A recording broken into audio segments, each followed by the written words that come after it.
আমরা আসছি, মধ্যরাতে আকাশের দিকে তাকান, কিংবা আমাদের দূতাবাস খোলা আছে, আপনার পরিবারকে বাঁচানোর এটাই শেষ সুযোগ।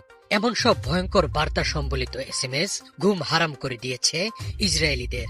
যেন ইরান ইসরায়েলকে বলতে চাইছে, এটাই তোমাদের জন্য শেষ সুযোগ। ভীত সন্ত্রস্ত ইসরায়েলিদের মনে পড়ে যাচ্ছে গত জুন মাসে 12 দিনের যুদ্ধের কথা। সে সময় ইসরায়েলে নরক নামিয়েছিল ইরান। তেহরানের ব্যালিস্টিক মিসাইলের তাণ্ডব ইসরায়েলিদের মনে এখনো দগদগে স্মৃতি। আবারও শিগগিরই ইসরায়েলিদের সেই অভিজ্ঞতা দিতে যাচ্ছে ইরান, তবে এবার তার মাত্রা হবে আরো ভয়াবহ। আয়াতুল্লাহ খামেনির ভান্ডারে রেডি আছে এমন সব অস্ত্র যা কখনো আগে দেখেনি বিশ্ব।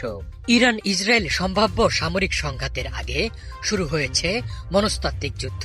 নিজেদের ফোনে ভয় ধরানো সতর্ক বার্তা পেয়েছেন হাজার হাজার ইসরায়েলি। ব্রিটিশ ফোন নম্বর ব্যবহার করে গত শনিবার অসংখ্য ইসরায়েলিকে টার্গেট করে একটি অজ্ঞাত ভীতি প্রদর্শন অভিযান চালানো হয়। এসব সতর্ক বার্তায় ব্যবহার করা হয়েছে ইসরায়েলি নাগরিকদের ব্যক্তিগত তথ্য, এমনকি জাতীয় পরিচয়পত্র নম্বরও। এ ঘটনা ইঙ্গিত দিচ্ছে প্রতি মুহূর্তে নিরাপত্তার ঘেরাটোপে থাকা ইসরায়েলের গোপন তথ্য ভান্ডারে হাত দিয়েছে ইরানি গোয়েন্দারা। ইসরায়েলিদের ইংরেজি ভাষায় পাঠানো একটি বার্তায় বলা হয়েছে, এটি আপনাকে এবং আপনার পরিবারকে বাঁচানোর শেষ সুযোগ। আমাদের দূতাবাস আপনার জন্য খোলা আছে, আমরা আপনাকে চিনি। অন্য একটি বার্তায় বলা হয়েছে, আমরা আসছি, মধ্যরাতে আকাশের দিকে তাকান।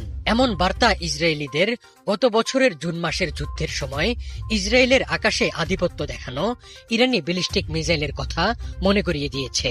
সে সময় 12 দিন ছিল ইসরায়েলিদের জন্য নরকসম। তেল আবিবের অত্যাধুনিক আকাশ প্রতিরক্ষা ব্যবস্থা ভেদ করে আশ্রয় পড়ে তেহরানের বিধ্বংসী মিসাইল। ওই সংঘাতের পর ইরান এখন আরো পরিণত। অত্যাধুনিক মিসাইল আর ড্রোনের একাধিক মহড়া চালিয়ে নিজেদের শান দিয়ে রেখেছে ইরানি বাহিনী। আয়াতুল্লাহ খামেনির ভান্ডারে এমন সব অস্ত্র প্রস্তুত আছে যা আগে দেখেনি বিশ্ব। ইরান এবার আর শত্রুর হামলার জন্য অপেক্ষা করবে না। রেড লাইন ক্রস করলেই নিজেই আগ বাড়িয়ে চালাবে হামলা, যার মাত্রা হবে সীমাহীন। ইসরায়েলের ন্যাশনাল সাইবার অথরিটি এই ঘটনাকে জনগণকে আতঙ্কিত করার একটি নিম্ন স্তরের প্রচেষ্টা বলে উড়িয়ে দিয়েছে। তারা এসব বার্তা উপেক্ষা করে স্বাভাবিক জীবনযাত্রা অব্যাহত রাখতে ইসরায়েলিদের প্রতি আহ্বান জানিয়েছে। এই ঘটনাকে একটি ইরানি ভীতি প্রদর্শন অভিযান হিসেবে বর্ণনা করেছে হিব্রু সংবাদ মাধ্যমগুলো। টাইমস অফ ইসরায়েল জানিয়েছে, এটি ইরানি এজেন্টদের দ্বারা পরিচালিত একটি মনস্তাত্ত্বিক যুদ্ধ।